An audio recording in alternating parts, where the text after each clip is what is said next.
What is up? Today in this video, I'm going to show you exactly how I would build a $10 million roofing business in 2026. I'm going to show you the exact 4-step framework that over 200 successful roofing companies use all across the United States to scale. Not all of them at 8 figures, some of them at 8 and even 9 figures. Yeah, let's dive right in.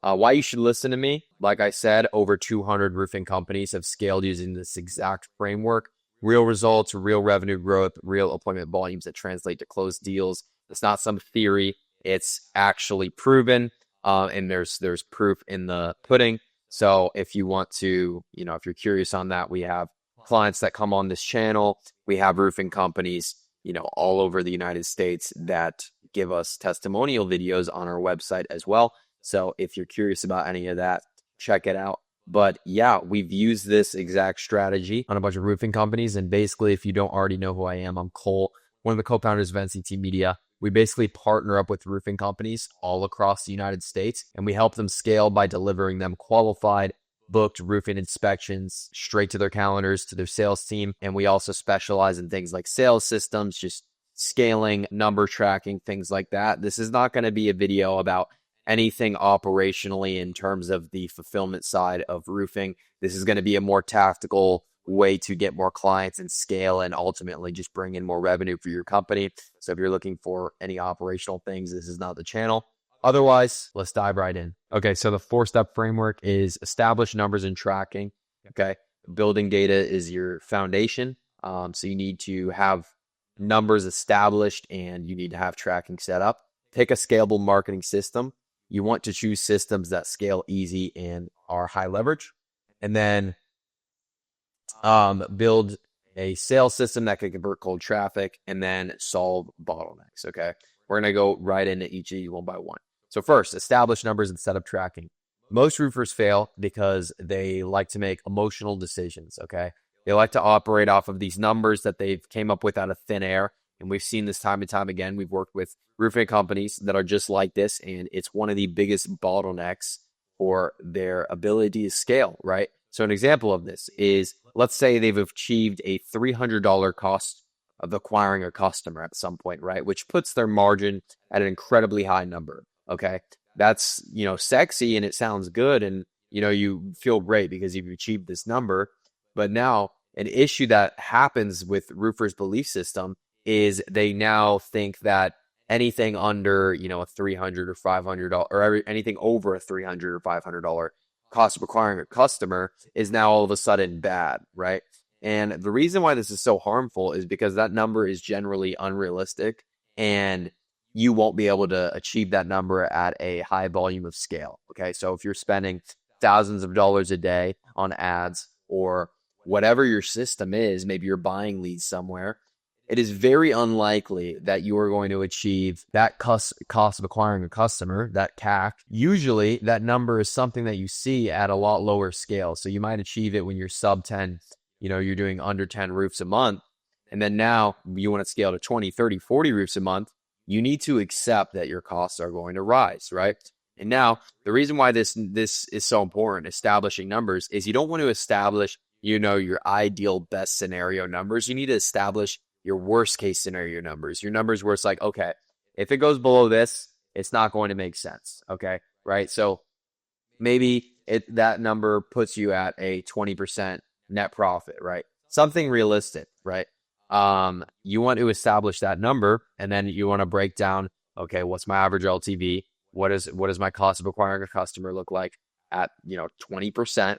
And then now it's okay, if we're above 20%, if we're above 20% net, or we're above, that cost of acquiring a customer, right?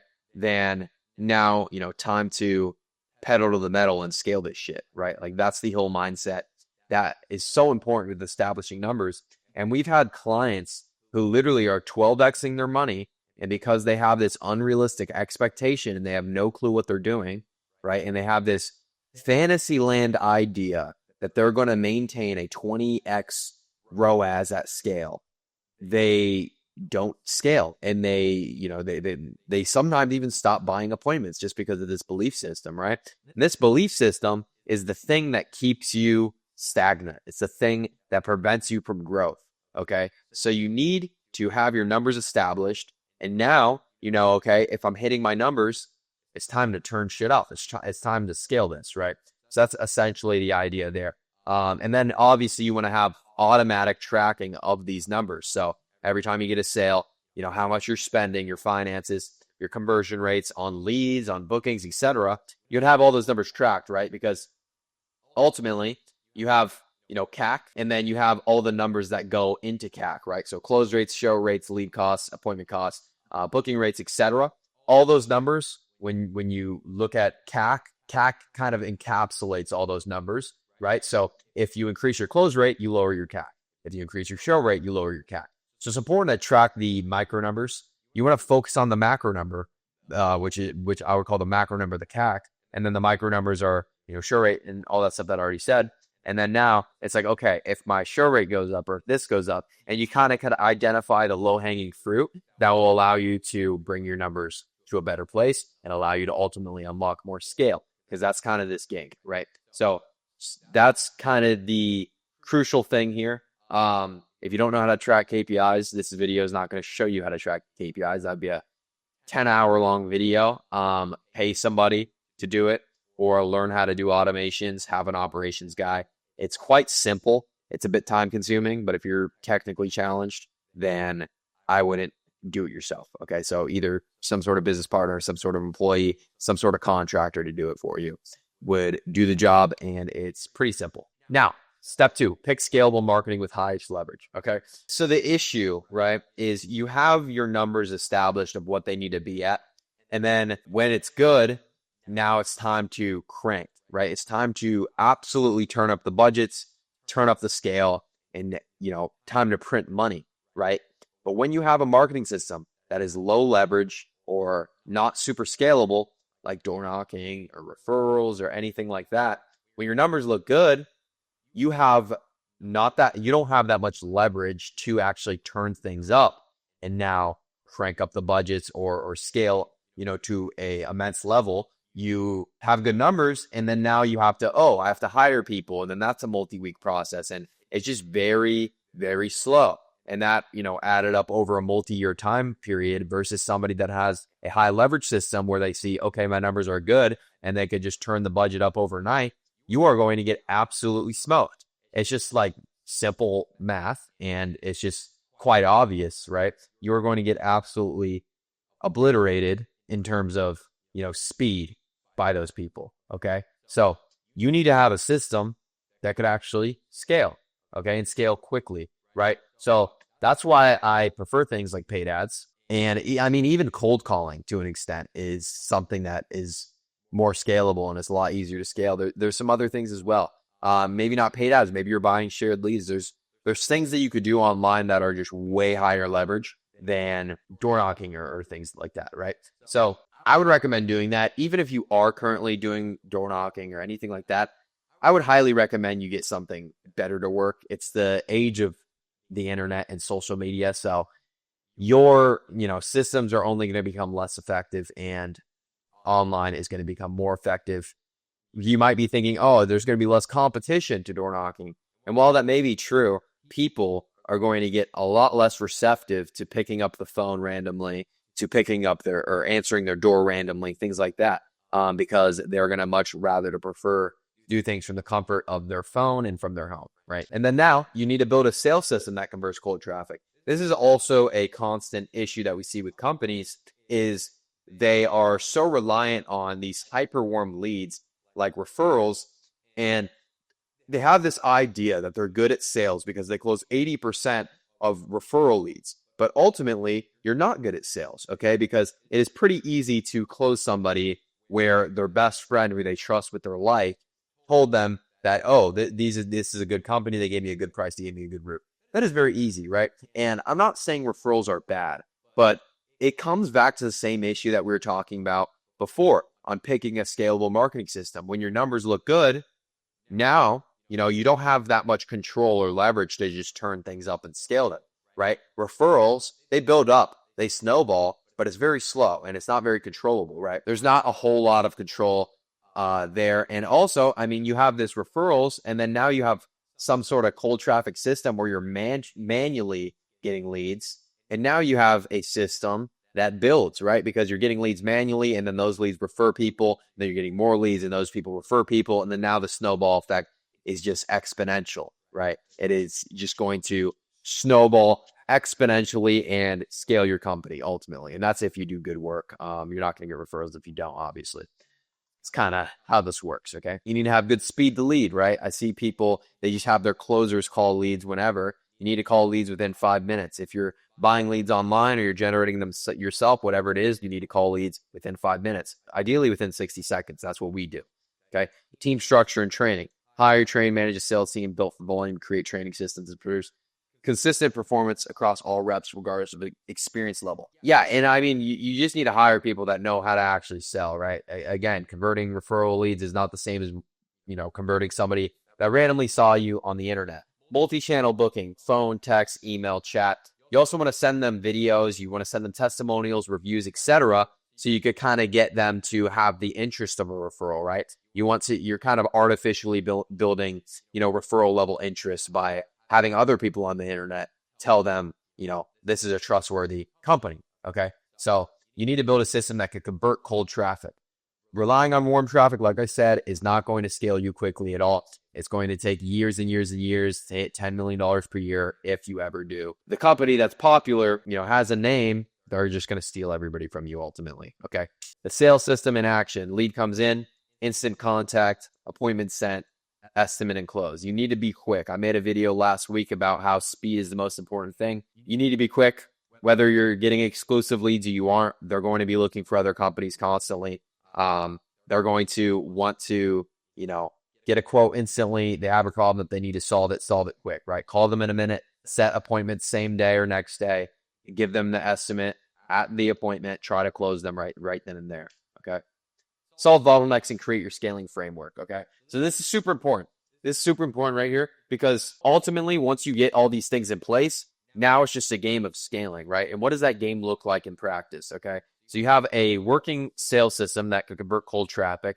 You have a marketing system that generates leads that you could turn up, always. But at the same time, it's not linear like that, right? You could crank the scale up quite quickly, but then oftentimes you scale up, your lead cost might go up, or this number might tank, or your quality might go down, or whatever. There's a lot of moving parts, okay? No matter what marketing system you have, it's going to work like that, right? You scale your door knocking team, the quality of your door knocking rep is probably going to drop. Even if you have these systems and SOPs in place, that's just how it is when you scale. So now you have to kind of mitigate that from happening as much as you can, even though you can't completely prevent it because that's just kind of the cost of scaling. But you kind of got to mitigate those things, or you have to get to the point where, you bring, let's say your quality's at a 7 out of 10 leads, you scale it up, it goes down to a 5 out of 10. Now it's kind of like, okay, I need to work my quality up to an 8. So when I scale up, it goes only to a 6, right? I could work with a 6. That's like essentially, the idea here. So essentially the way scaling kind of works here, right, is your numbers look good. You're cranking up the budget. You're cranking up the budget. You're cranking up the budget. And then you have a wall, right? And that wall, now it's like, okay, now we're bottlenecked, right? Something's bottlenecking us, right? So, I mean, you could either be a dummy and decide to scale and your profits go down, right? Or you could, be intelligent. And once you hit that wall, so like this, let's say you have your CAC set at 2K, right? And then this is your, your budget or leads, whatever you want to call it, deals, right? So like, let's just say this is just how much money you're making, right? And then this is your spend as well. So you're scaling up the spend and you're also getting more revenue, right? But eventually you're going to reach a point where you hit a wall, right? And now your CAC's 2K. And if you're smart, you're not going to scale up your spend, right? Because what's going to happen is you're probably going to scale up your spend and, your profits are just going to go down, right? So you hit that wall right here, right? And if you're smart, like I said, you're going to stop the spend, your revenue is going to plateau. And now you're just in a stage where you need to break through this wall, right? So this wall is what I'm going to call a bottleneck, right? So a bottleneck is essentially, let's say you're scaling and like I said, your lead cost goes up. And now that puts you at a $2,000 CAC. And you made an agreement, okay, we're not going to go above $2,000 CAC. So now I need to solve for the lead cost bottleneck. Okay. So you implement things that solve the lead cost bottleneck, blah, blah, blah, blah, blah. And now you break through this barrier completely. And now you break through this barrier, right? You're breaking through this barrier, and now the 2K CAC wall goes up here. So now you're just raising, you're raising the level of scale that you could reach by breaking through bottleneck 1, right? And then now you have, bottleneck 2. Sometimes what happens is people they hit the first one, and then they're stuck. They're stuck at this one for like 5 months, right? They break through it finally. And then they scale and they hit the second one. And then now you're stuck at the second one for 5 months, right? And now it's been a year. So that's a horrible months, but now it's been a year, okay? And you spent a year solving 2 bottlenecks. And that's only going to, reach a certain level of revenue. Let's say you reach, only 5 million per year, right? Now, a dude that solved these bottlenecks quicker, this is why speed's important, solved these bottlenecks in 3 months, and he saw this one in 3 months, and now he reaches the third one in 3 months, and that's 9 months, right? So now he's broken through 3 levels of scale in 9 months, right? While you took 10 months to just break through 2, right? And that's just because he's quicker than you. And this also comes with skill as well. Skill goes into it. But essentially, what the point I'm getting at here is you need to proactively solve bottlenecks, okay? So, let me go back to my little chart here. Okay, example here is you're scaling, and then this bottleneck, right? This is, let's just say this is like a couple weeks or months before, right? But you see that your lead cost is going up, right? As you scale spend, you're seeing this rise, okay? So instead of waiting until you reach that 2K CAC, why not try to solve it right here? Try to problem solve here. And then by the time you hit it, you're just going to, at least push the first bottleneck further, or you just solve that first bottleneck, right? And then now maybe it's a show rate issue, or now maybe it's some other issue, right? Usually it's going to be a lead cost issue, to be honest, or a close rate issue because you're hiring a bunch of closers, right? Like you're just proactively solving before. So by the time you hit the barrier, you're not stuck there for 5 months. Maybe you're stuck there for 1. Maybe you're not stuck there at all, and you just could continuously scale. Okay, so you need to proactively solve problems. Okay, yeah, it could be crews, it could be sales teams, etc. Now, I mean, that's pretty much it.